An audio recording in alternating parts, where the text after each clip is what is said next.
afternoon. Good afternoon. Will you please tell us your full name and today's date? My full name is Thomas Henry Coulter, and today's date is October 25th, 2001. I haven't quite made it to the 21st century yet. Because you were born in the 20th century, what was the date of your birth? April 21, 1911. And what were your parents' full names? My mother's full name was Sarah Ann, and my father was just David.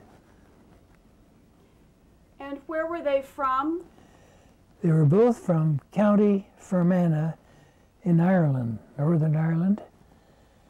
And they lived only a half a mile apart, but they met in Winnipeg, where both had migrated when they were teenagers. And why did they migrate? Oh, that was a thing to do in those days. Almost everybody in Ireland wanted to migrate somewhere. And it's amazing how many Irish people left, as a matter of fact. Did they come with their whole families? No, they came individually. But both my mother and my father had some brothers and sisters that had preceded them to Winnipeg. And probably that's why they came there. But they did not know each other in Ireland. They met in Winnipeg. Mm-hmm.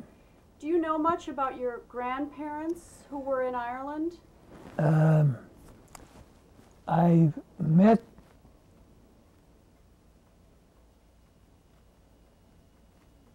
some cousins in Ireland, but I never met the grandparents, no.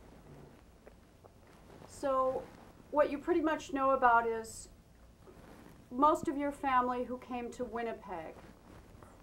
And on your father's side, did he have many brothers and sisters? He had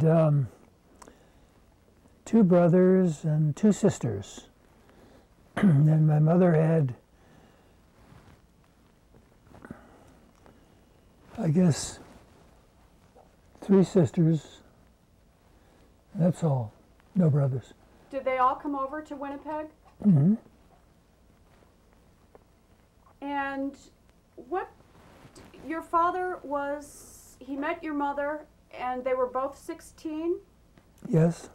And did they marry very young? Did they marry at a very young age? You know, I'm not sure of that. I don't know what the wedding date was, as a matter of fact, but I think it was quite young. Maybe in their early 20s. Okay, and they married and they set up a household, and your father was a hardware merchant. Mm-hmm. Did he have a hardware store? Yes. Can you describe it?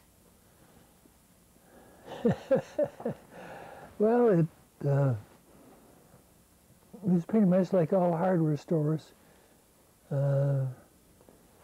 Had lots of little square drawers that lined all the walls, each carrying a different item. And in some of the drawers, they would have the item fastened to the outside of the drawer so you know what was in it. And he did a big glass business and had a big glass department. So if people wanted windows put in, he could accommodate that? Was that the kind of glass that he serviced? Yes. Mm-hmm. Was he a handyman himself? Beg pardon? Could he fix a lot of things himself? Was he very handy around the house? Yes, he was. Mm-hmm. And how about your mother? Can you describe her? Well, she was a wonderful lady. She was always wishing for a dollar, but she had 4 boys. I was the youngest, and I think she maybe wanted me to be a girl real bad, and maybe treated me like a girl. But my older brothers didn't treat me like a girl at all. They treated me like a boy, and we fought, you can't believe, the competition between 4 boys. And I, being the youngest, of course, took most of the abuse. Didn't they have a nickname for you? Shrimpy. I was the smallest, and they called me Shrimpy. What were your other brothers' names? Next to me was Arthur. Then next to him was Godfrey. He didn't like Godfrey, so we called him Jeff. And my oldest brother was David. And how far apart was everyone in age? They were all about 2 years apart. And in addition to fighting, did you play a lot of sports together? Did what? Did you play a lot of sports together? Yes, quite a bit, although sports were highly organized in our community, and you went by age groups. So I never played on the same teams as my older brothers because I was not in their age group. Now, I know hockey was very big when you were growing up. Where did you play most of your hockey? Well, on the ice. We had the city fire department every autumn would flood almost every vacant lot in Winnipeg to make an ice rink out of it. So ice was everywhere. And we had public school teams, private school teams, Sunday school teams, and then various amateur athletic association teams. And at any one time, we'd be playing on 2 or 3 different teams in different leagues, but all separated by age. And did the ice stay pretty much frozen from late fall until? Yes. We had usually a hard freeze in November, and we had ice right up until April. There were, I think, 2 artificial ice rinks in buildings in Winnipeg, but practically all of it was out of doors. Oh, wonderful. Did you love hockey? We lived for hockey. We just couldn't wait for winter to come each year so we could play hockey. Did you wear as much equipment then as kids wear today? What did you wear in terms of hockey equipment? Well, did you wear a helmet? No, we didn't wear helmets in those days. Shoulder pads? Yes, some shoulder pads. As we got bigger, we wore shoulder pads. And did you have padded gloves? When we could afford them, we did, but most of the time we just wore woolen mitts or gloves. And were there lots of tournaments that these different teams were involved in? Oh, yes. We had all kinds of playoff games in the various leagues. Sunday school, public school, private school, amateur athletic association. You can't believe the organization that went into ice hockey. And you started at what age? Probably 5, not later than 6. And you kept going throughout? I played organized hockey from then on till I left Winnipeg at age 16. And then when you came to the States, was that a hard thing for you to leave your home in Winnipeg and come to a new country and a new school? Not really. There was a lot of excitement coming to the United States, and my entire family moved from Winnipeg to Pittsburgh. So we were all together. How did you happen to move? What precipitated that move? Well, my oldest brother had left Winnipeg to become sales manager of a paint company in Montreal, and there he met officials with a company called Pratt & Lambert that was one of the leading paint and varnish manufacturers, and they offered him a job as sales manager for the state of Pennsylvania. So he was located in Pittsburgh. And this was about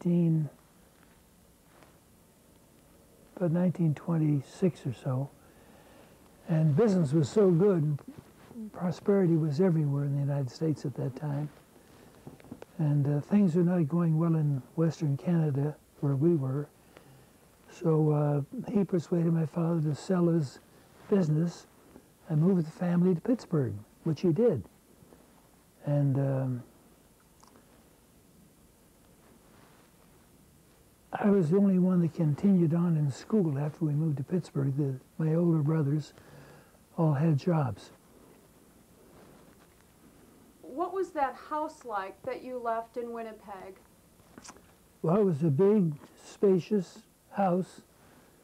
We loved that house. It was a white wood frame. And it was located in a nice section of the city, right across the street from our church. And the church bells used to call people to worship every Sunday morning. And they would start ringing at 1:45. And at 11, that is, the bell would ring 3 times, and then it would go for about a minute. Then at 10:02, it would ring twice, and then at 5 to the hour, it tolled just one beat. And then you ran like hell to get to be at church on time. What was the name of that church? Do you recall? It was St. John's Cathedral. It was a Anglican church, which is something like Episcopalian. Was it high church? Pretty high. Mm-hmm. And do you recall your address of your home there? My address? Your address of your house. 176 Church Street. Well, of course. So that was a beautiful house, and you left it and came to Pittsburgh. And did your family buy a house there in Pittsburgh? No, and we first rented a large apartment, and then we found a house in the east end of Pittsburgh, East Liberty, which was a nice section of the city. And it was close to the high school I attended, which was Peabody High School. And I attended Peabody for 2 years before going to college. And there I met one of the people that made a huge difference in my life. He was the track coach at Peabody High School. And one day I was stepping out of the shower in the gymnasium. He came walking by and he looked at me and said, "Where did a long drink of water like you come from?" And I said, "Winnipeg, sir." And none of the other kids ever put "sir" on the end of a sentence, but in Winnipeg, you learn to say "sir." And I went to a preparatory school in Winnipeg where discipline was supreme and everything was yes sir, no sir. And he said, "You report for track." I didn't know what that meant, but after he left, I asked one of the other boys, he said, "Well, he's the head coach here and he's the coach of the track team. And when you report for track, you report to the track team." I said, "Well, how do you do that?" And he said, "Well, they run every afternoon up and down the sidewalk outside the school." This was a high school that had about 2,500 students, but they had no track and field, so we ran on the sidewalk. So when I reported to track the next day, I went up to him and I said, "I'm reporting for track, sir." I didn't know what he wanted me to do or anything. He said, "Run down to the corner and run back." So I ran down to the corner and ran back. And he said, "Is that as fast as you can run?" And I said, "Oh, no, sir." He said, "Well, go down the corner and run back as fast as you can run." So I did. And he said, "You do what I tell you, and I'll put you in the Olympic Games." Well, this kind of surprised me. Nobody ever told me anything like that before, or seemed to appreciate any qualities that I had before. My brothers always downgraded me. So we became fast friends, and he asked me a lot of personal questions, of course, about my family and all. And he said, "Do you have any plans to go to college?" And I said, "No, sir." He said, "Well, you got to get good grades, so study hard." And he says, "You can do it." So I studied hard. I got good grades. I made the National Honor Society, and got a scholarship to Carnegie Institute of Technology. Was this an academic scholarship? Or Yes. was it not a track scholarship? No. So that was the beginning of an illustrious career for me. What was this coach's name? His name was Hugh Lambie, and he'd been in the Olympic Games himself in about 1912, I think. He ran the half mile. So he was good at recognizing talent. Apparently so. So he coached you for 2 years, your 2 years in high school, and then did you continue to run? How did your running career go then? Well, when I went to Carnegie, I reported for track, and I was captain of the track team, and then I was captain of the sophomore and junior and the senior track team. I was captain of every team. And I progressed pretty rapidly. When I got to college, as I got more growth and more strength. Did you grow more when you were in college? Did you grow taller? Oh, yes. I went from about 5 feet 11 to 6 feet 3, and from about 150 pounds to 197. And were you still in touch with your old coach? Were you still in touch with your old coach? Oh, yes. And he was still giving you advice? How did this lead to the Olympics? Well,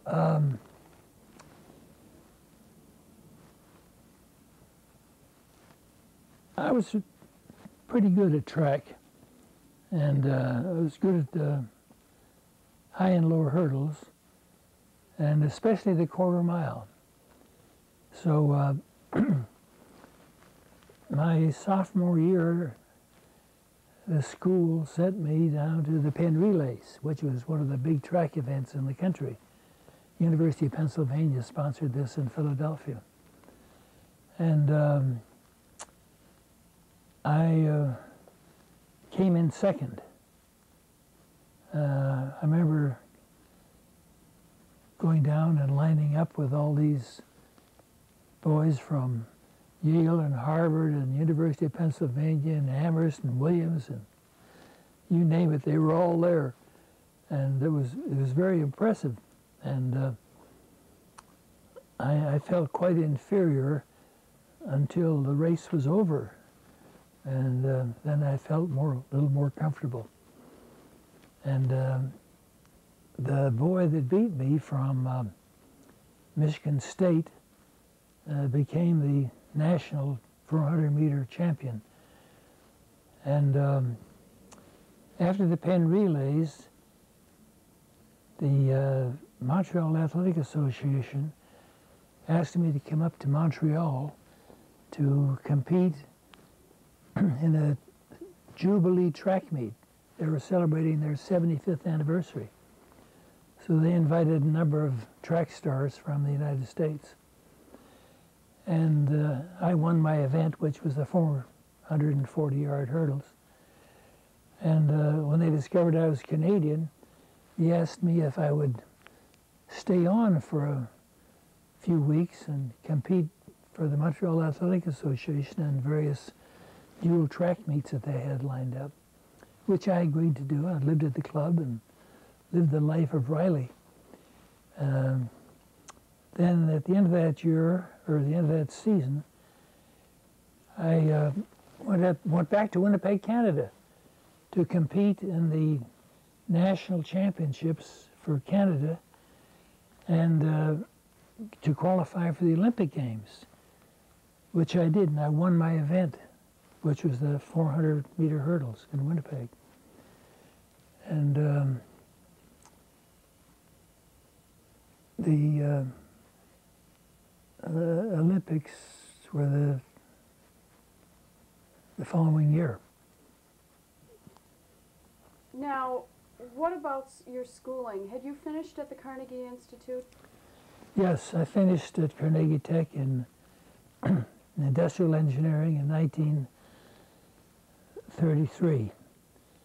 And I had a wonderful economics professor at Carnegie who really inspired me. First professor who had really done so. And this was 1932, the depth of the Depression. Pittsburgh was the most depressed city in the United States because it was so heavily industrialized. And we had 25% unemployment at that time. So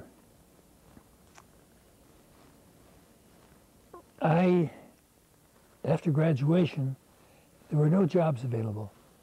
The going wage for college graduates was about 40 cents an hour if you could find a job. So when my brother Arthur, who was then playing for the Blackhawks, Chicago hockey team, he came home after the season was over, which is just after graduation, and he said, what are you going to do now that you're through college? And I said, well, there are no jobs available, and I'd like to go to graduate school, but I don't have any money. He said, well, why don't you do what my roommate does? He plays hockey in the fall and winter quarter and goes to the University of Chicago Law School. And I'd never heard of the quarter system. Everything else was semesters, but Chicago had the quarter system. So I said, are you out of your mind? He said, no, so you can do it. So to make a long story short, he got me a tryout with the Blackhawks. And we trained at the University of Illinois in Champaign. And I hadn't played really organized hockey since I'd left Winnipeg. This was 6 years ago. And after 2 weeks of practice with the Blackhawks, they offered me a contract. And that's how I got through the University of Chicago. That's where I earned enough money to pay my tuition. Well, of course, you'd been in good shape from your track training. Oh, yes. I was in top physical condition. And how much time had that conditioning? I'm not sure how were you able to complete your schooling at the Carnegie Institute and do this track training? How did you manage to fit both in, your schooling and your training? Well, it took a lot of time. And at Carnegie Tech, we averaged almost 40 hours a week in either class or laboratories. It was a very rigorous schedule. University of Chicago was a breeze. I took 3 courses, and they met 3 times a week, and each one was an hour, and so I had a lot of free time to study, but not at Carnegie Tech. So I wouldn't get down to the track to run till maybe 5 o'clock in the afternoon. I was always late for dinner at home. Okay, can you, before we move into your University of Chicago and years, can you tell us about your Olympic experience? Well, it was not my most successful experience because I didn't win. But I didn't run my best race. I hit 3 hurdles, and that slowed me down a little bit. I didn't miss by much, but in the Olympics, inches are crucial. Where were the Olympics that year? The arena Los Angeles, 1932. Was it an exciting experience Oh, just to be there? just amazing. It was during the depths of the Depression, you know, but they had 100,000 people attend the opening ceremonies, and to be lined up there with all the other athletes, and each one of us had a national dress that we wore. Dress, I mean uniform. And it was as great as thrill. That's a great thrill to be part of that scene, even if they didn't win. Were they held in the summer? Yes. So you weren't missing school then, at that point? No. That was summer vacation. Right. Well, that was a great achievement, just to get there. Oh, yes, it was. Well, I worked awfully hard. And Carnegie Tech, you had that one teacher who really influenced you in economics. Did he recommend the University of Chicago? Or? Well, he was from Yale, and that's where he learned his economics. And after graduation, I went to have a visit with him, and I said, you really touched a hot button in me with your course in economics, and I think I'd like to pursue it in graduate school. And where do you recommend that I should go? And he said, oh, there's only one place. Of course, I thought he'd say Yale. He said the University of Chicago has the finest economics department in the country. So that's what made me set my sights on Chicago.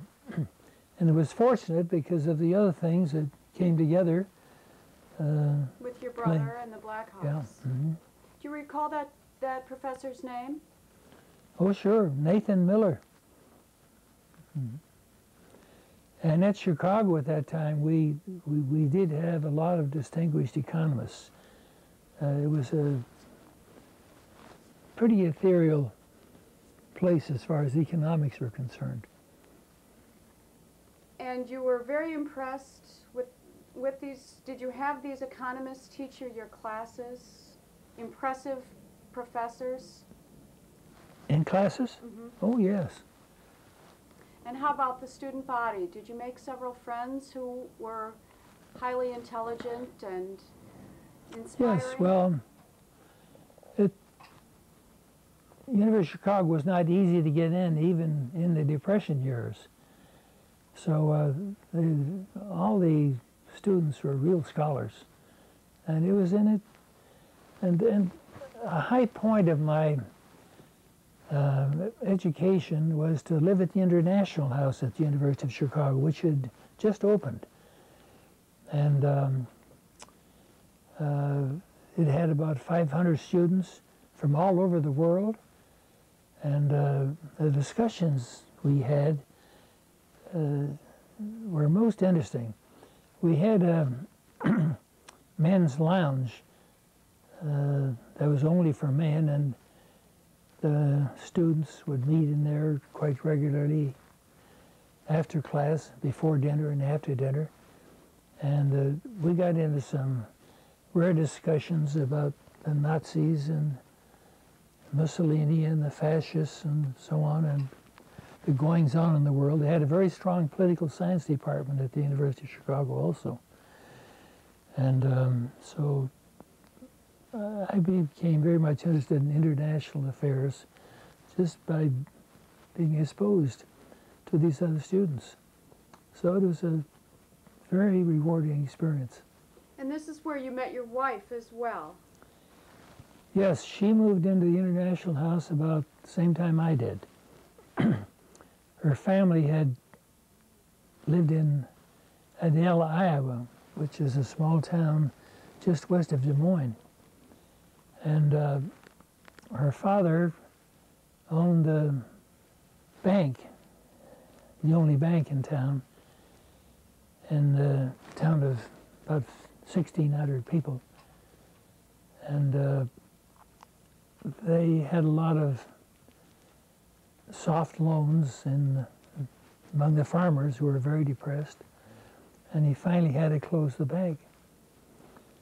And so he came in and took a position with the Reconstruction Finance Corporation, which is an organization put together to help bail out the banks that were bankrupt all over the country. And he headed the Chicago office and the territory that was served by the RFC, the Reconstruction Finance Corporation in the Midwest. And so his daughter then went to the U.S. My wife had two brothers, and they both had businesses in Davenport, Iowa, so they stayed in Iowa. But the parents came and the daughter came to Chicago. Did she live at International House as well? Yes. Even though her parents were in residence in Right. Chicago? Mm-hmm. She was taking some courses at the Art Institute to qualify to live in the house. And the students at International House are not exclusively University of Chicago students. That were from other universities in the area. And do you recall meeting her the first time? Oh, yes. Of course. We were having supper one night. We had long sort of boarding room tables in the dining room. And I was with some friends, and we were talking away, and she came and sat down at the end of the table, and kind of looked lonesome and out of it, and like she needed company. So I noticed she was not eating anything; she was just drinking coffee. So I gave her my 2-minute spiel on the evils of drinking coffee, and she pushed her coffee aside and quit drinking coffee. And that was the first impact I had of her behavior. And we gradually got to know each other. And she had gone to Vassar College, and there were quite a number of Vassar girls out of her class that were living in International House. And so she had a nucleus of friends, and I became part of the surrounding constellation of that group of friends. And took me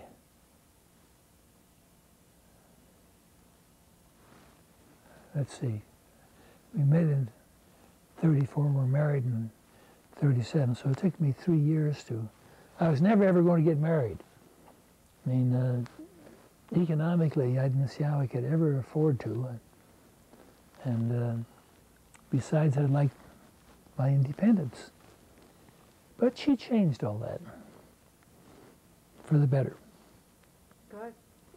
And do you remember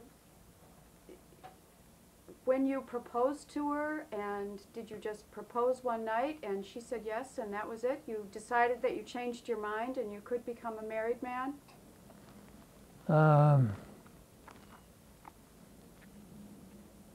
We just sort of grew together. I never ever formally proposed that I can remember. We just decided to get married.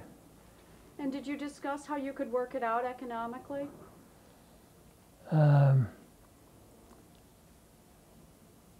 Yes. I was making $150 a month when we got married and paying $75 a month rent. So I left $75 for everything else. And we're very fortunate about our apartment, which was right in the heart of the campus at the University of Chicago. It was in an old apartment building. It was built for the Columbian Exposition, Chicago's World Fair, by the turn of the century. And they had started to remodel the apartments in this building, and we got the first one that had been remodeled. It was immaculate, just like a brand new apartment. And it was pretty exciting to go to a new place and do all the furnishing. And we'd been there about 6 months and just had got really settled when my company decided that I should go to Australia to build a plant. And so that really disrupted our life, but we were happy to go too. So for our honeymoon, we took the Thanksgiving weekend off, and the honeymoon is to go to South Bend to see Notre Dame play Southern California. And do you remember who won? I do not remember who won, but I think probably I was boosting Southern Cal, because when I was at Carnegie Tech, we played Notre Dame, and they practically always beat us. We beat them once by surprise when Knut Rockne was coaching. So they were longtime rivals. Yes, they were. Now, by the time you got married then, you had finished with graduate school. Had you by then finished with the Blackhawks? Oh, yes. I didn't think that hockey players should be married. It was such a dangerous sport, and you were so dependent upon the income that every contract said if you're injured, your contract is automatically canceled. Oh, really? Mm-hmm. Things have changed on that front. And in the second season, in the last practice game, I broke my leg. And I came back a couple of months later and was able to play to some extent, but not to my full capacity. So I decided to quit and go finish school. So by that time I had become involved with my wife, Mary Alice, and so I never did go back to my first love, which of course was hockey. Were the Blackhawks playing in the Chicago Stadium then? Yes, they were. Mm-hmm. And so were the practice games, you played practice games and all in the Chicago Stadium? Mm-hmm. Yes. Okay, so then you finished graduate school, met your wife, decided to get married, and your first job, this job that you had when you were first married, what was this exactly? The business school had 2 job openings listed.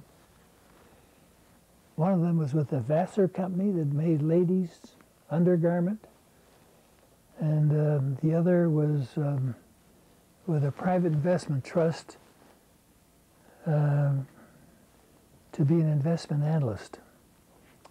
And I interviewed both of them, and I just didn't relate to being in the ladies' undergarment business. I was not terribly excited about being a financial analyst either, but it was a job, and you had to eat, and so the Vassar company would have paid $140 a month, and I went to work as an investment analyst for $110 a month. But it was more suited to what you wanted to do. Oh, yes. And was it this company then that offered you the transfer to Australia, was it? No. About 6 months into the financial analyst job, one of my favorite professors at the University of Chicago, a man named J.O. McKinsey, called me. In fact, he was a very inspiring lecturer, and he was just starting a management consulting business called McKinsey and Company. And I thought it'd be great to be in the management consulting business, and so I inquired with him about the possibilities of a job. He said, "You find something else to do for 6 months and I'll have a job opening for you." So it was really just almost just 6 months to the day. He called me and said, "I want you to meet my partner, Tom Carney," who I'd never heard of.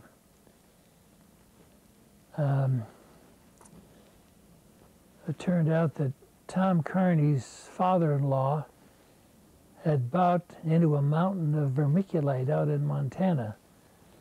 And when he died, his daughter, his own child, didn't know what to do with this mining property. So they sort of dumped it into Tom Carney's lap to decide what to do about it. So he organized a company to mine and develop vermiculite as an insulation material primarily in the building industry. And he was looking for some young engineers to go to work in this company. And so I was one of the first he hired. And it was then called the Universal Insulation Company. Later, it bought out another company that worked the same mountain, mined the other side of the mountain from the Universal side. And it was owned by the Fisher brothers of Detroit. And they decided to put the two of them together, and then we changed the name to the Universal Zonalite Company, and then later on to just Zonalite Company. And Armco Steel Company had a big foreign steel business prior to the Great Depression, and they never really fully recovered from it. So they started selling other products, what they called allied lines. And vermiculite seemed to appeal to them, and so they decided to go into the vermiculite business. And they had world rights to the distribution of my company, the Zonalite Company. So just 6 months after we moved into our new apartment on the south side of Chicago, my company president, Mr. Carney, said, how would you like to go to Australia? And I said that would be very exciting. He says, but we can't send your wife. So I said, no wife, no go. And I even had to pay her travel expenses to get to Australia. How I ever did all these things on my income, I don't know, but I did. And so we built plants in Sydney, Australia, and Rangoon, Burma, and Calcutta, India, and we're on a ship on our way to Egypt, to put one in Egypt. But the war news looked so bad at that time that I was worried about war breaking out, maybe while we were in the Mediterranean. But we had booked passage on an American President line, which was going to make a stop in Egypt, and then go to Italy, and then France, and then to New York. And I got worried about what I read in the newspapers. I thought that I was still a British citizen at that time. What would happen to me if I went to Italy, and Italy was at war with Germany. There was a Rome-Berlin axis, you may remember. And we thought sure that Italy would go into the war when Hitler did. But they didn't actually enter World War II until a year after Germany started the war. How long were you in Australia, for example? About a year. About a year. And your wife came along, and did she work in Australia? No. Housewives didn't work in those days. They stayed at home and cooked the meals and had babies and stuff like that. And did she have a baby soon? No, it was after we got back. Okay, so from Australia you went... We went to Rangoon. We were in Rangoon about 6 months. Then we were about 6 months in Calcutta. Then we're supposed to go to Egypt, and we're on board this ship when I became alarmed because I was still a British citizen. Canada didn't have passports in those days. We traveled on British passports. And my wife was traveling on my passport. So in the eyes of the world, she was British. So we decided to get off the ship and go back to Bombay and come home across the Pacific, get out of the war zone. And we had a difficult time getting passage because there was a tremendous flight of people from Europe. At that time, the East Indies, Indonesia, was a possession of Holland, and they called it the Dutch East Indies. And a lot of people, of course, were from Britain, were going to Australia. So they were just, every ship was packed. But we finally got on a ship that took us down to Ceylon. And after we got there, they said the ship was going to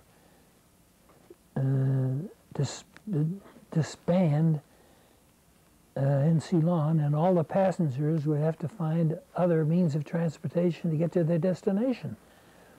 So we were all dumped in Ceylon. And everybody was struggling to find passage. And one day a man in the Dutch shipping office called me and said, "We have word that there may be a Nazi or two Nazis on board this ship, and if we get final confirmation, we're going to take them off and intern them here in Ceylon." He says, "I'll give you that stateroom." And that's what happened. So we got from there to Indonesia. And when you applied for citizenship, as I had before I had left Chicago, you're supposed to have continued residency in your host country. You applied for citizenship where? The what? You applied for which citizenship? USA. Okay. Yeah.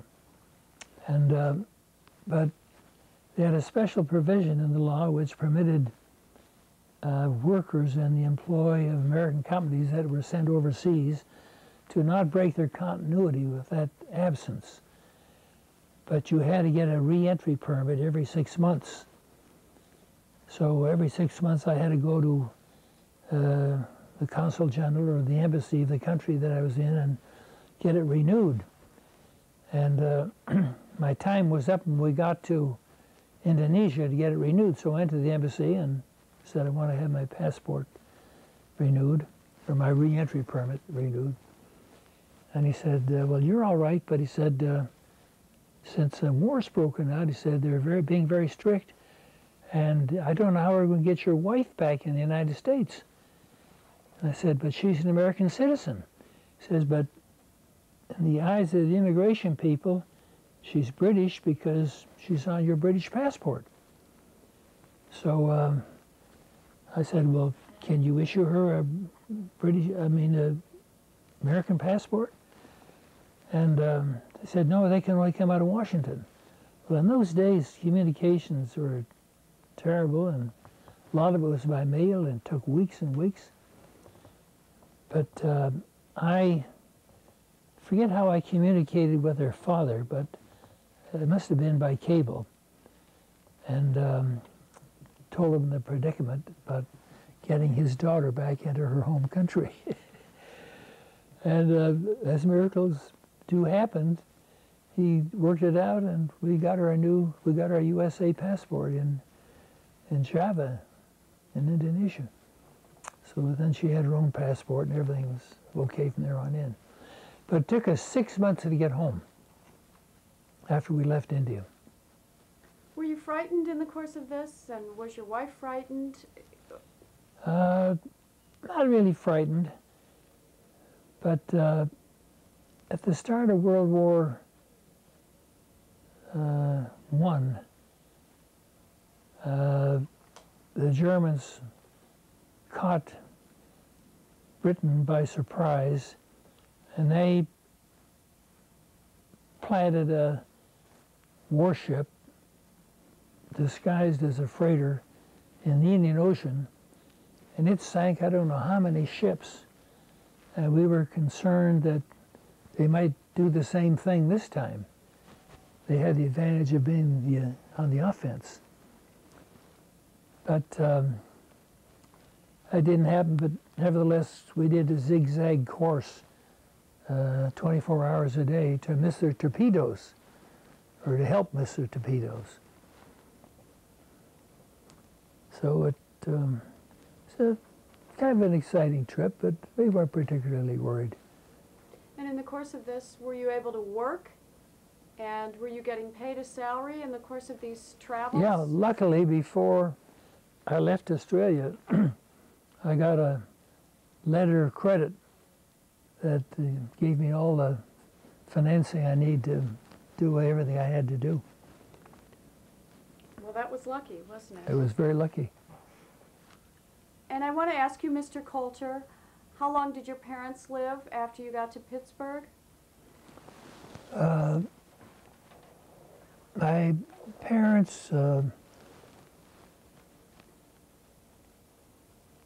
after I left home, and my other brothers left home in Pittsburgh, my parents were alone there, and my father decided to retire. So they moved to Coral Gables, Florida. And I think they moved there about 1937.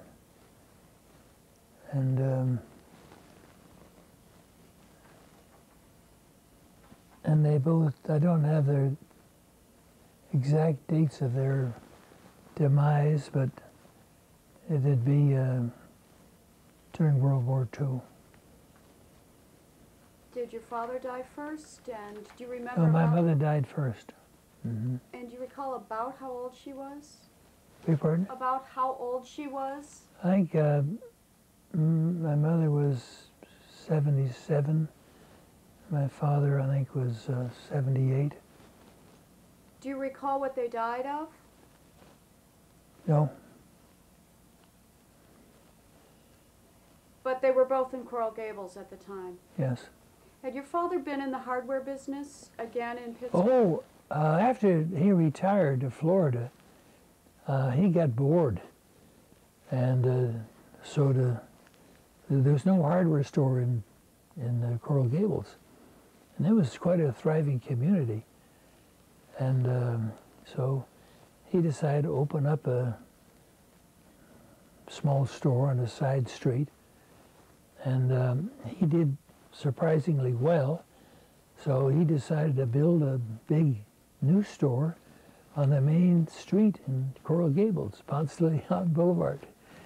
And it was one of the most successful stores in the country. It was written up by Dun & Bradstreet. A hardware store? A hardware store. Mm-hmm.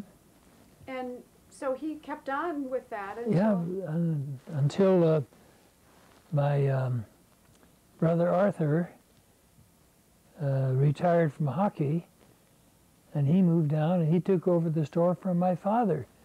And he ran it until he retired.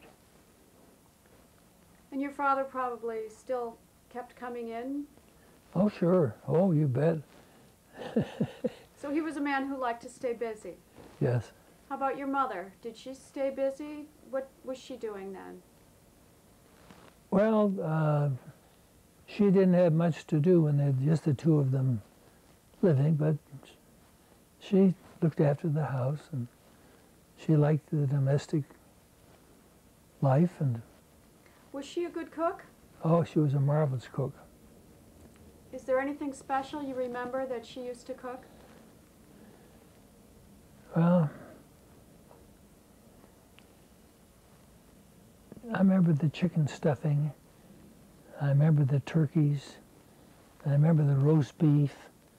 Every Sunday dinner we'd have a huge roast beef for those 4 tigers tearing it apart.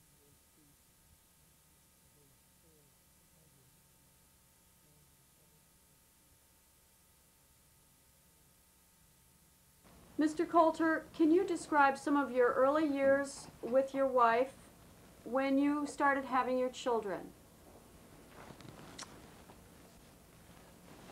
Well, when we, after we went back from our Asian experience, we moved into an apartment in Evanston, and we lived there for 10 years.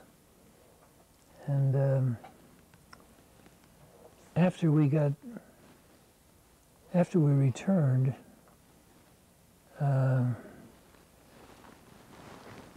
my wife wasn't feeling quite right, and so I took her out. I guess I took her down. I was on the board of St. Luke's Hospital at that time, and I took her down there to get a checkup. And they said that she was an amoeba carrier. And having lived in India, that's not an uncommon thing. Practically everybody over there had amoeba and dysentery. And so they put her on some kind of a medicine that didn't agree with her very well. And one day I decided that if she had it, I must have it too, because we did everything together.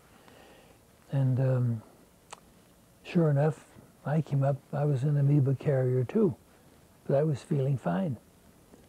So I started on this series of pills.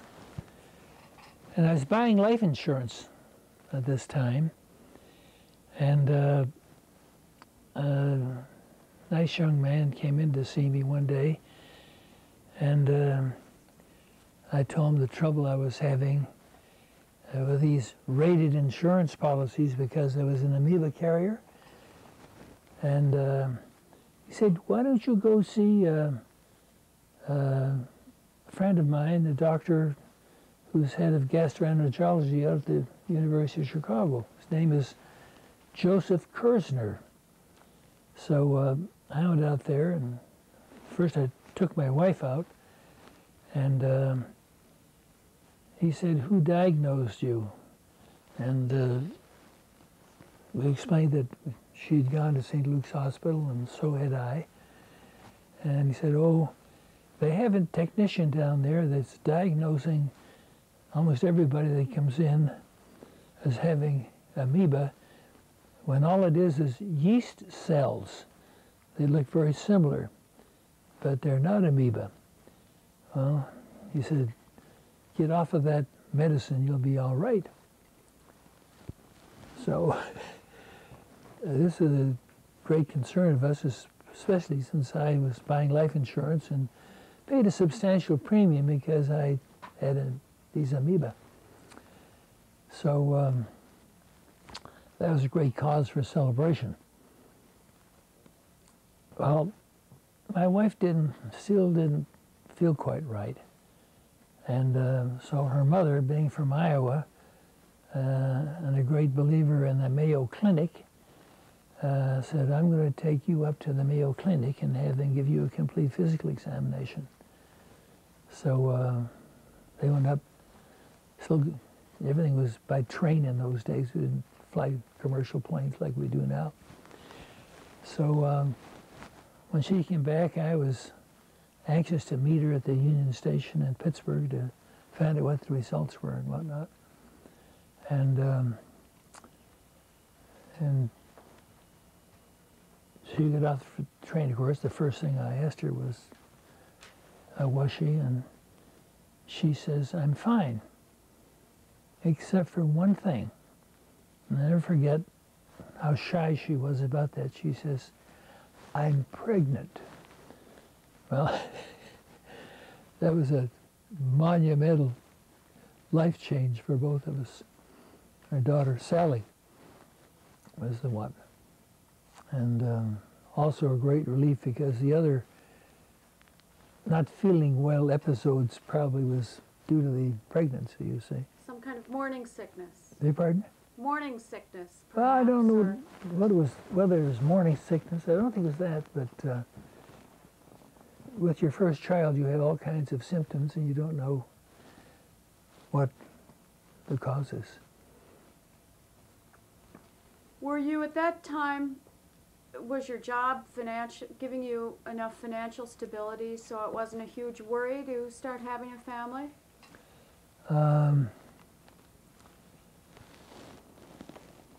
It was kind of precarious, but we faced the hard facts, and we were living in South Evanston at that time, and we soon had our second child, and then our third child, and then we decided that we'd better move into larger quarters, and so the decision came about, do we move into a house or a bigger apartment or what? And some very good friends of ours, Dr. Davis and his wife and their kids, lived in a big white house just across the street from us here. And we came out to a Christmas party at their house, and I said in a humorous way to Dr. Davis, why don't you sell me the South 40 over there and I'll build a house on it. And you won't have to cut all that grass. They had several acres of ground around their house. And he had no interest in selling it. He liked being a landed gentry man. But his brother-in-law, who lived next door to this house here, overheard what I said, and he called me the next day and he said, were you serious about buying some land? And I said, no, I was just joking with the doctor. And he said, well, if you ever decide you'd like to buy some, we'll sell you the south end of our property. So that set me to thinking. We had this problem with all these children coming along. And so we decided to buy this half acre of land. But 1942, the war was still on. And it was the smartest thing I ever did. And I guess my son Tom, who was the youngest of the 4 children, was conceived and born in this house. I think so. Did you hire an architect and you and your wife make all the decisions? Or? I had a very good friend who was an excellent architect. He went to Carnegie Tech, incidentally. That's how I got to know him. And I think he did a very good job for us. Hope you appreciate it as much as I do. It's a beautiful house. And I heard that Sally said you had some animals. Oh. My wife always had pets. She had a horse and a dog and so on in Iowa. But nothing like that here in the city. So after we moved into this house, one day she made the pronouncement that our children are growing up without animals. And I said, so what? A lot of people grow up without animals. Well, this isn't right. We ought to have animals. So I ended up buying donkeys, goats, guinea pigs, dogs. Didn't go for cats. And a horse? And what? A horse? A horse and a colt. Did I say goats? The 2 goats. We had a menagerie here. One morning my wife went out to pick up the paper, and we had the whole place fenced in so the animals couldn't get out on the street. We had her corralled out at the end of the yard. And one day she went out to pick up the paper, and this little child was standing outside of the gate and looked up at her and very plaintively said, "Are you open yet?" All the kids in the neighborhood like to come down to pet the animals and maybe get a ride or something. Did they cause any trouble, these animals? No trouble. I don't know what, if I try to do that now, what would happen, I guess. There'd be a lot of complaint. So your wife must have had some strong opinions then. My wife had very strong, and I might say good opinions, yes. Can you recall some other opinions that she had and you thought were good opinions?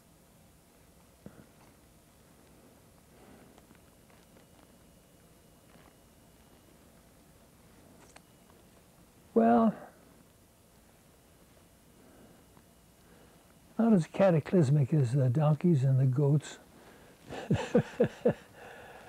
But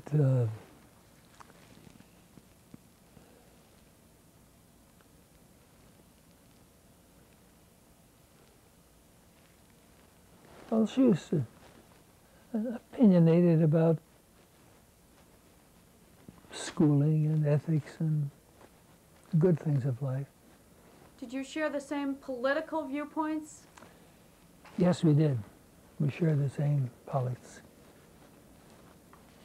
So that was a source of compatibility. And didn't you travel quite a bit for your career? Yes. I traveled all over the world. And most of the time, she was at home with the children. Yes. Mm-hmm.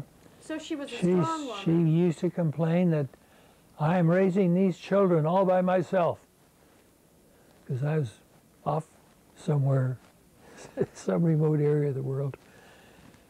Well, that must have been exciting, though, traveling like Oh, that. yes, it was, yeah. Mm-hmm. And didn't you get some teaching positions in Japan and Israel? Can you talk a little about some of those? I was invited to be a member of a top management team that went to Israel.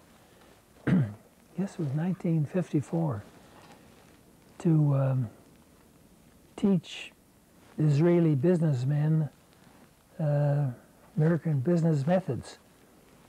Israel was just getting started at that time, and they had doctors and lawyers and school teachers and whatnot, professional type people, trying to run businesses, but they didn't know much about actually running a business.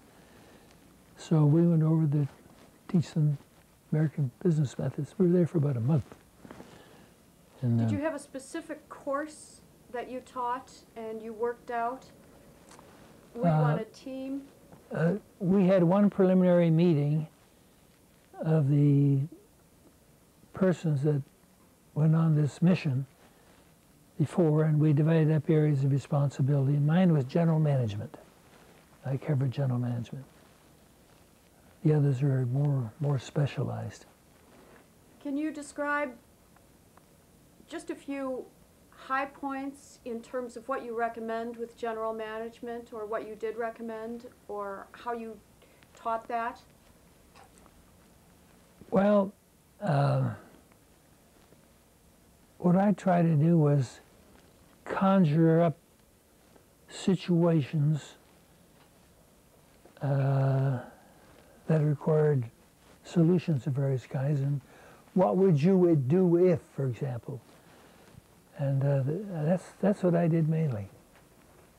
So you invented hypothetical conflicts and tried to show your students how to solve those kinds of situations? Yes. Mm-hmm. And is that pretty much what you did then when you went to Japan as well, or did you have a different course? The Japanese were a lot more sophisticated about business. They've been in business a long time, both nationally and internationally. So and Japanese had huge industries, a big steel industry. They had a lot of well-established businesses in Japan. So it was more of a refinement. And were they more interested in how things went in terms of your experience as opposed to you teaching them? Yeah, they would,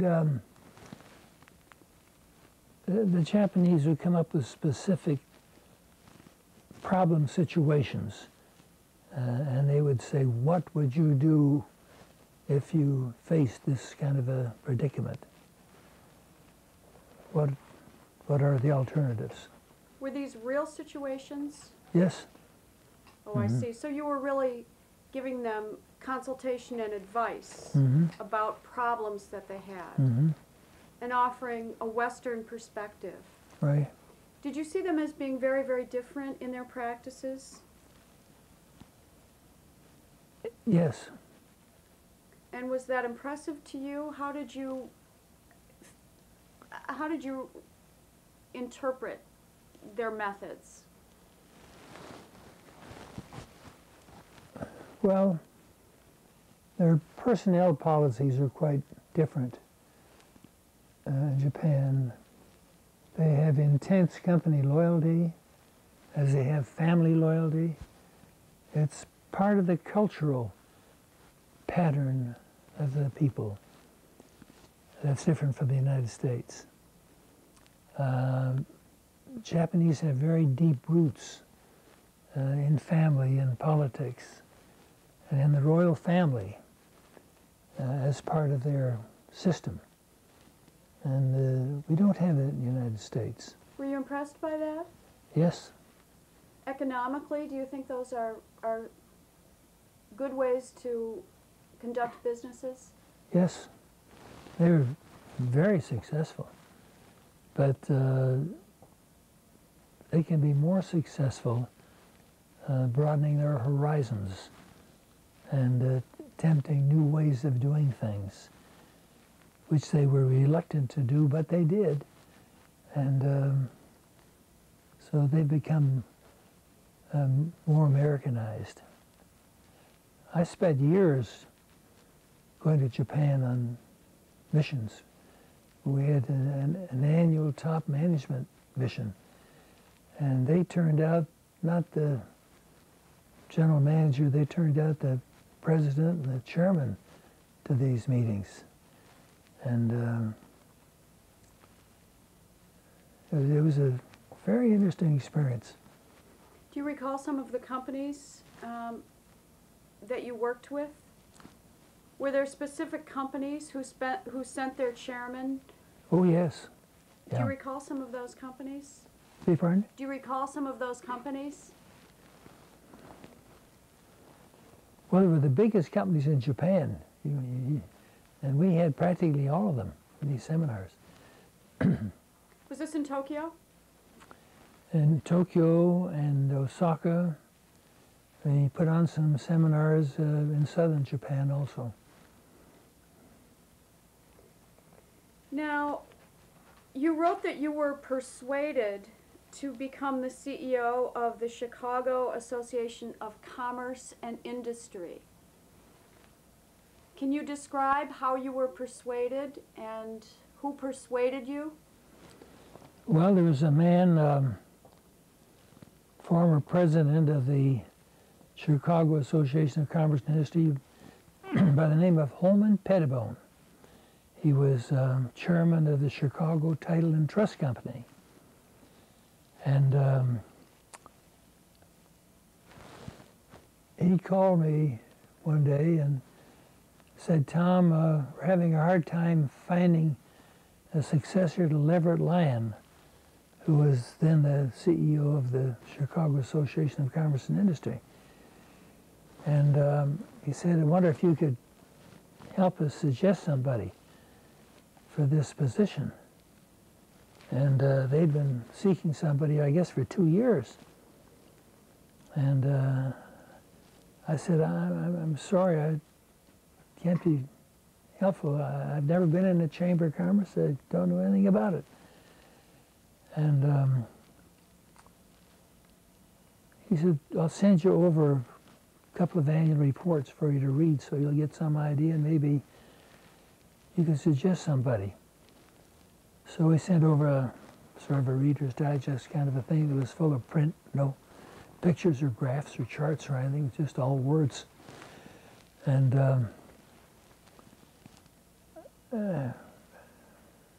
I wasn't interested in, I was busy as could be, and this was just another chore. And but he kept after me, and one day he called me and said, "I'm having a meeting of the selection committee to select the person to succeed Leverett Lyon, who wanted to retire. And would you sit in on this meeting today? Maybe you can come up with some ideas." So I said, "Okay." So I went to see him. And right out of the blue, he said, "We don't want to waste any more of our time or your time. We've decided that you're going to be the next CEO of the Chicago Association of Commerce and Industry." And I said, "Who, me? No way." And I said, "I don't know anything about a Chamber of Commerce. I'm happy and content in what I'm doing, and you didn't pick the right person." So Holman said, "Okay, meeting's adjourned." So I went back to my office, and here was the president of the chairman of Inland Steel,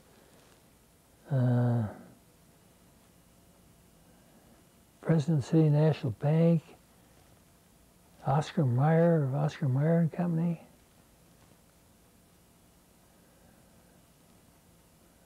I don't remember the names of all the people there now, but I knew them all at the time. So I was a little embarrassed afterwards about being so abrupt and turning down any consideration of this. And Holman called me that afternoon. You know that name, Holman Pedbaum, by any chance? He's from Winnetka.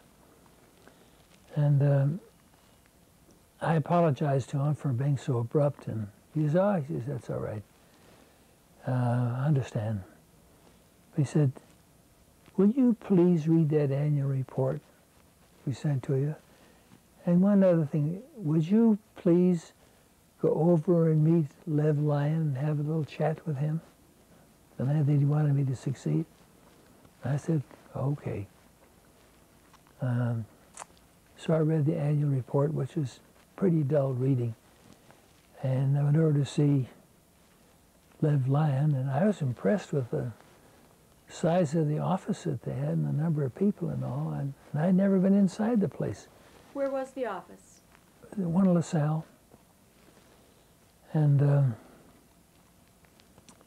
so I forget what sequel events took place after that. But anyway, 3 months later, I decided to start my business career all over again as an Association of Commerce executive.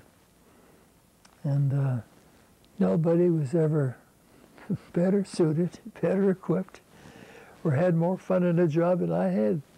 I was there for 27 years. What was the position you gave up?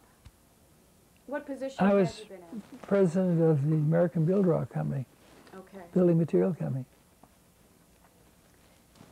Was this new territory? You're saying you were starting all over.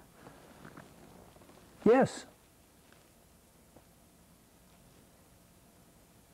How did you do it? I don't know. We did a lot of new things.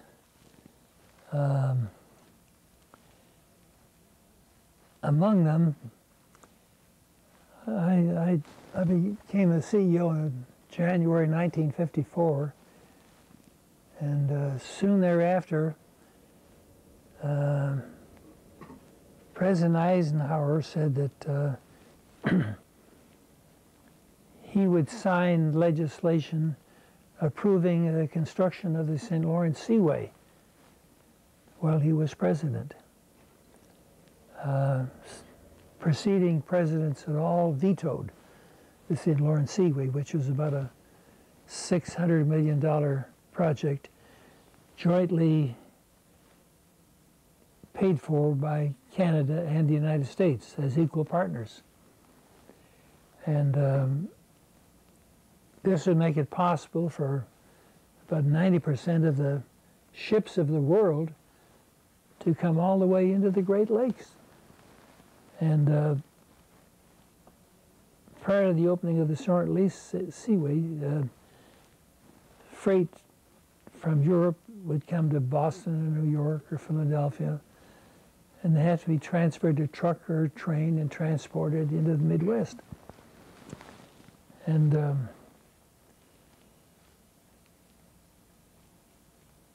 had there been some lobbying in Washington to push this through? there was intensive lobbying about this, but the And lobbying. Were there people from Chicago involved in any of that lobbying? I don't know that.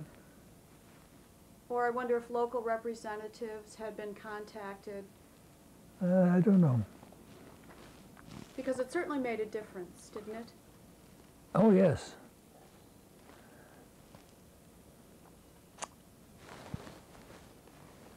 Well, anyway,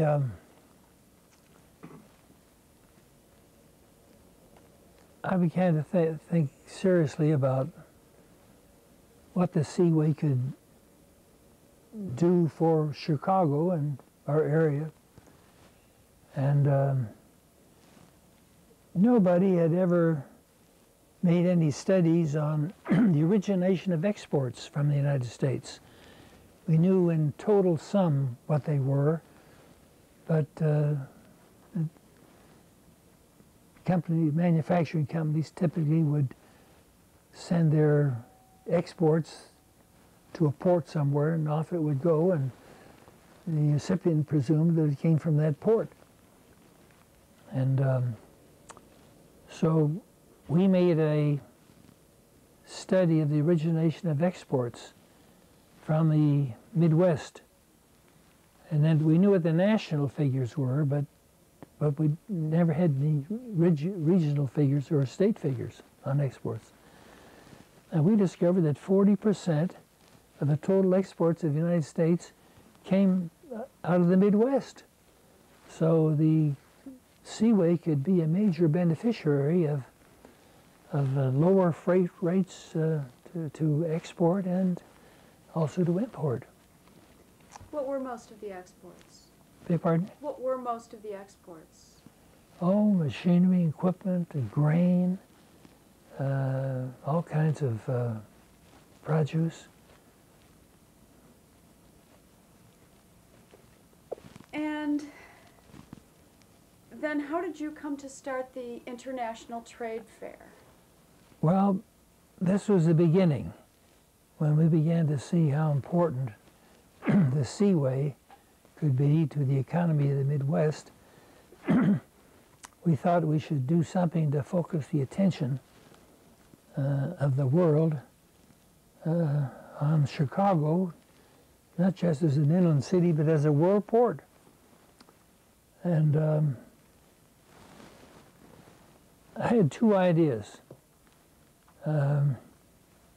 Number one, the Great Lakes Naval Training Station is the largest naval training station in the world and has been for a long time. But there'd never ever been a U.S. naval vessel in the Great Lakes. Isn't that interesting? We used to have a base in San Diego, naval base, but they closed that so that Great Lakes was the only one. And we knew something about the origination of exports because of the study that we had made and how important a seaport could be to Chicago. So we wanted to focus the attention of the nation and the world on Chicago as a new world port. So I did two things. I wrote to the Secretary of the Navy and explained the St. Lawrence Seaway, and would it be great if you could send a vessel here. At that time, the nuclear sub Nautilus was very much in the news. It was the first nuclear submarine. And said it would be great if you could bring the Nautilus into the Great Lakes. And I also thought it would be great if the Queen of England would sail the Britannia through the Seaway down to Chicago and be here for the opening ceremonies. And also, we staged Chicago's first international trade fair at Navy Pier and invited the nations of the world to come and participate in this international trade fair, of which I had attended a number of big fairs in Europe and in the Orient. And we just weren't with it in terms of international trade promotion. So this would give us an opportunity to do a lot of these things. Well, it's kind of interesting what the sequel events were. I got very abrupt replies from the Navy Department and from the Queen of England's secretary to the secretary to the secretary to the secretary to the Queen. Thank you for the invitation. Da, da, da. If there's anything further to do with this, we'll be in touch with you. Well, 2 strikes and 2 outs. I just thought that I tried. I didn't talk to the Consul General of Britain. Didn't talk to the Ambassador, Great Britain. didn't speak to any of the powers that be that normally should be involved in something like this, like our I didn't even talk to the mayor, or the governor, or our senators, or our congressmen, or the State Department, or the Commerce Department about this. So a few months later, I get a telephone call, and this man says, "This is Commander so-and-so of the U.S. Navy. You wrote us some time ago about having the Nautilus submarine come to Chicago. I want you to know that that is not possible. This is a research vessel that's been fully scheduled for exercises, and so it is not available. So your request is denied." And I said, "Thank you very much." And then he said, "But how would you like 35 other warships?" And I said, "Would you repeat that, please?" And he said, "How would you like 35 other warships?" I said, "What are you talking about, warships?" He says, "Oh, destroyers, submarines, cruisers, battleships, 10,000 sailors." And I dropped the phone, and he said, "Are you still there?" I said, "Yes, I'm here."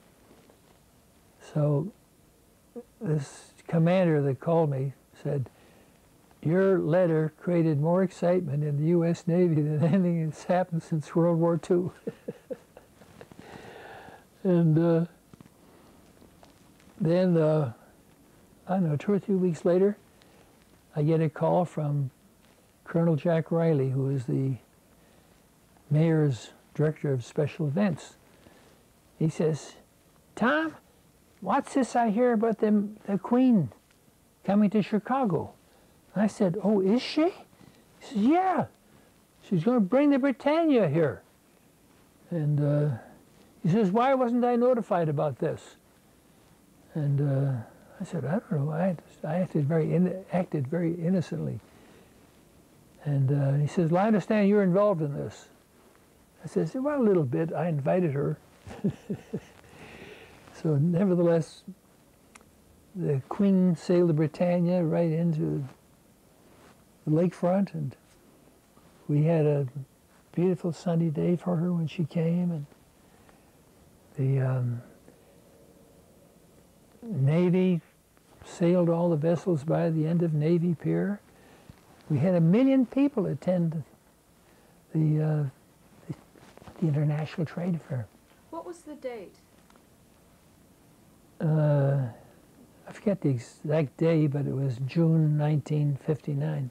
So a nice time of year. Beg your pardon?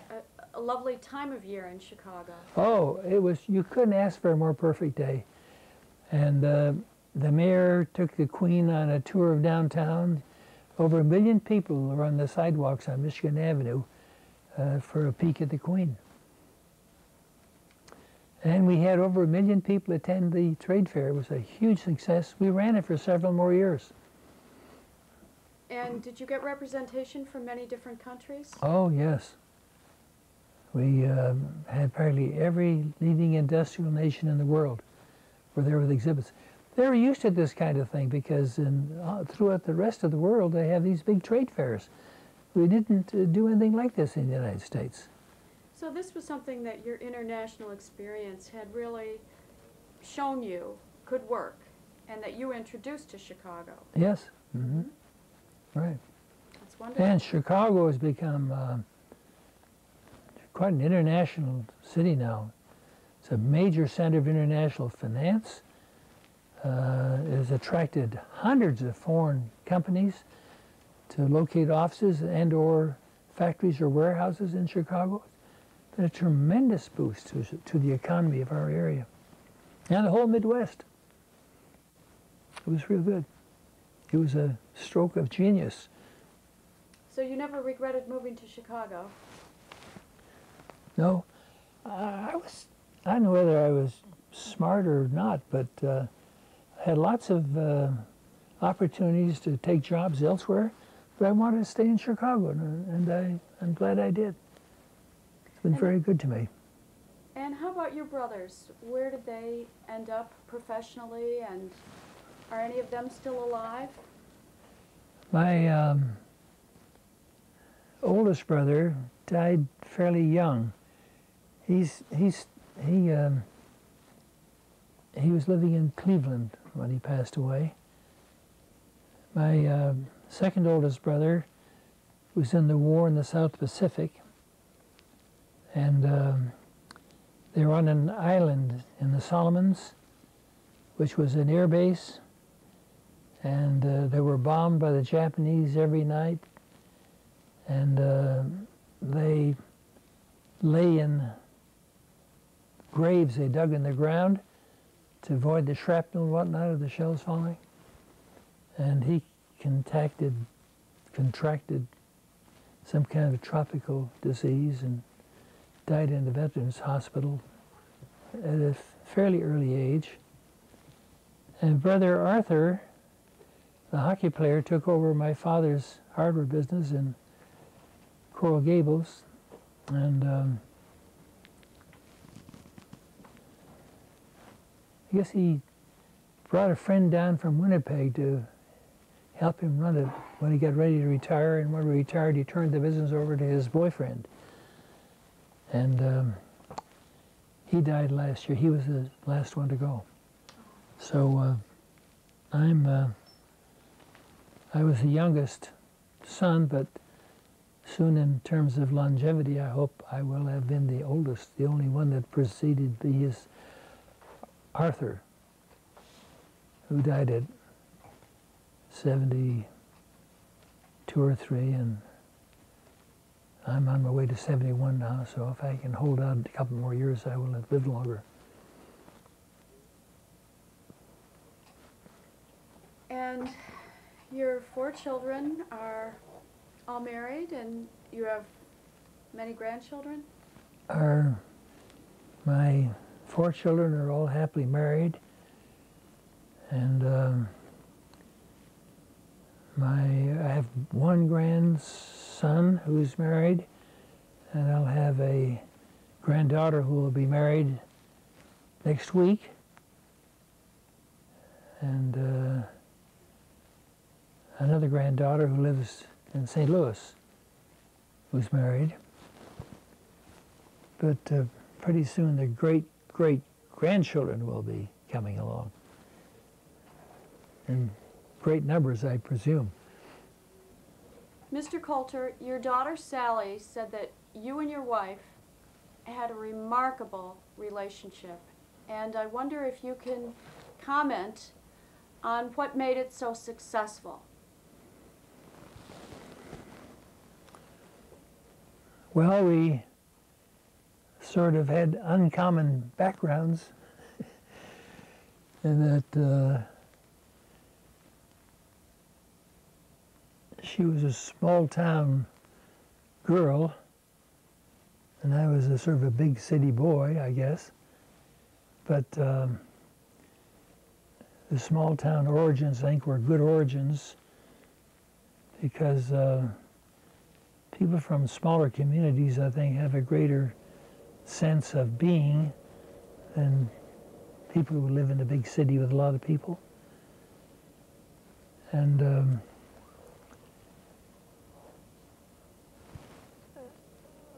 I don't know really what the magic was in our marriage, what brought us together the way it did, but I was never going to get married till I met Mary Alice, and then it was just forever. We thought alike. We agreed on practically everything. That is, everything of importance. We might have minor disagreements of something. I might like her in a mink coat. She might prefer a cloth coat, that type of a decision, which would have been a happy decision. But our children were just wonderful, and I give that credit to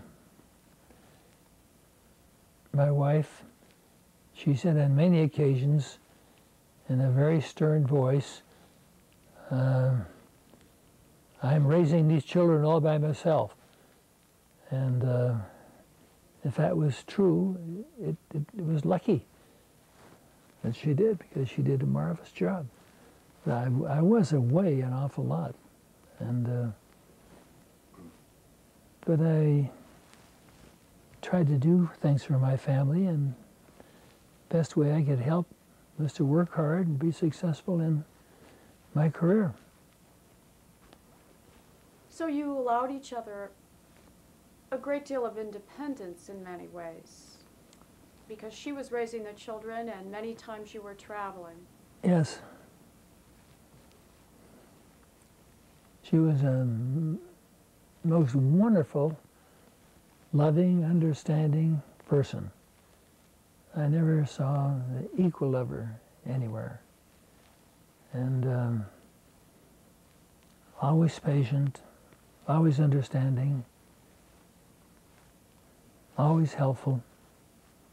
Were those just natural talents that she had? What was it that made her so patient and helpful and understanding?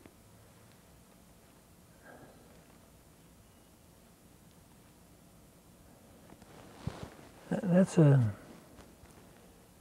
very good question that maybe only God can answer, but she sure had it. She was virtuous. Everybody liked her. She never had an enemy. Everybody was a good friend of hers. Everybody respected her and admired her and loved her, especially me. What kinds of things did you like to do together? We liked to do anything and everything together. We loved to travel together, which we did quite a bit of. And I think we both like to share each other's experiences, especially the joyful experiences, having good times together, that sort of thing. And always looking for opportunities for a good time. Is there a certain trip that you remember that stands out? A trip that you and she took together that stands out as being a very joyful time?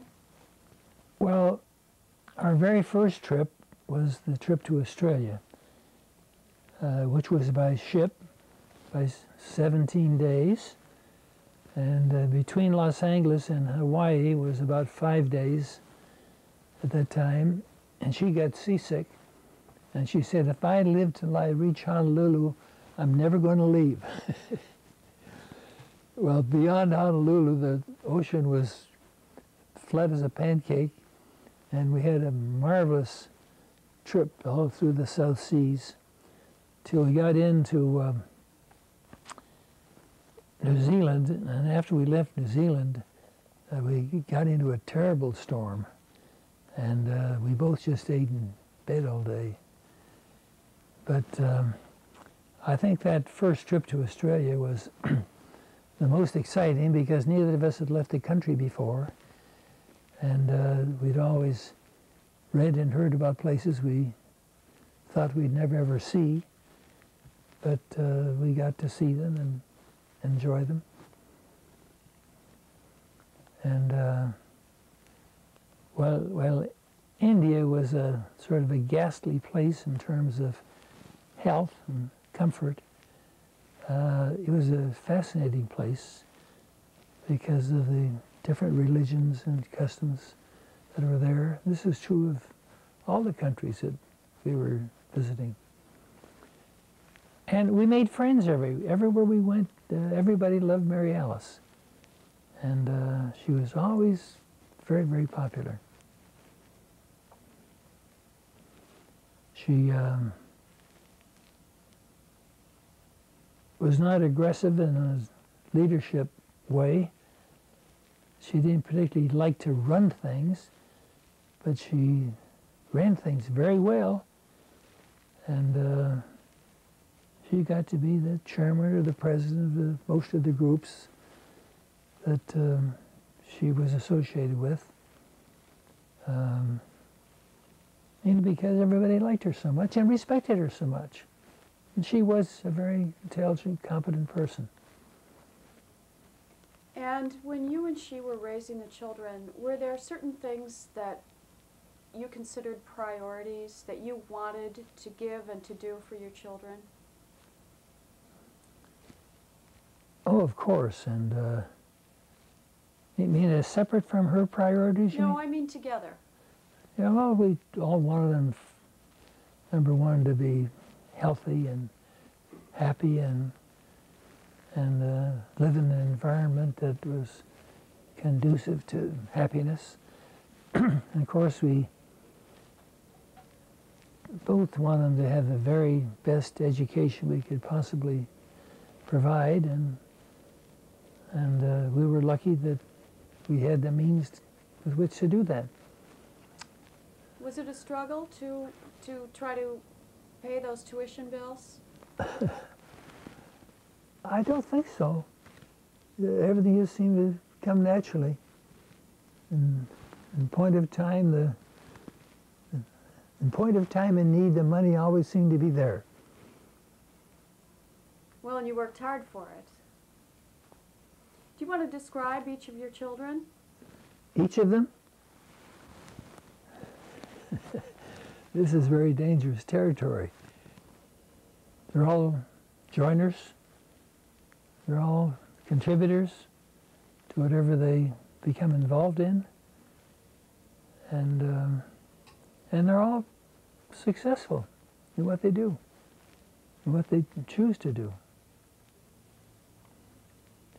Does that answer that question? The most important relationship to me in my life, of course, was my wife, Mary Alice. And it was easy to be everything she wanted me to be and to do everything she wanted me to do. And I just worshiped that lady. And I worshiped her for being a good mother and a good teacher and a good moralist and just a lovely, sweet person in every way.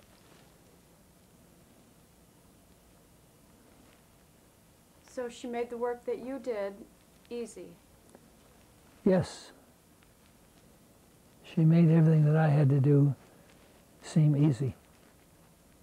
Mr. Coulter, is there some advice you'd like to give to your children and grandchildren? Number one, to be successful, and I presume everybody would like to be successful, I'm always telling my children and grandchildren to do what you're supposed to do when you're supposed to do it, and everything will turn out all right. I'm getting feedback on that from my own children now. Do they agree with it? Was that good advice? Oh, yes. Don't you? Absolutely. You also wrote, never give up. Is that something that you believe is very strong? To never give up. You can never, ever be successful if you give up too easily. And never give up is a good objective to have. Did you ever have a time when you faced a really difficult situation and you overcame it? with some kind of persistence or?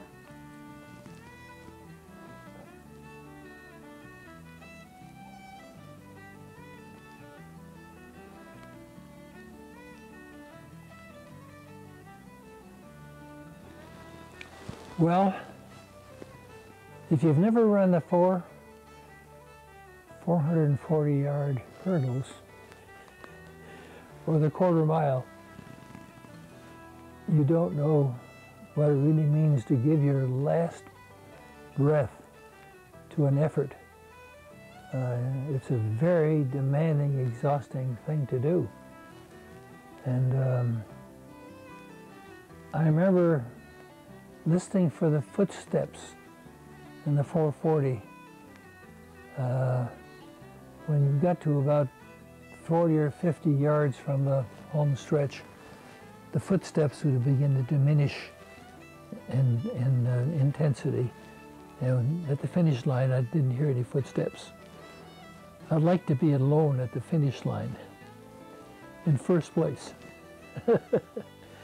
I always say there's no place like first place. So the footsteps diminished because all of a sudden you surged ahead? I just had more guts. And when the going gets tough, it's the gutsy ones that hang in there that come out on top.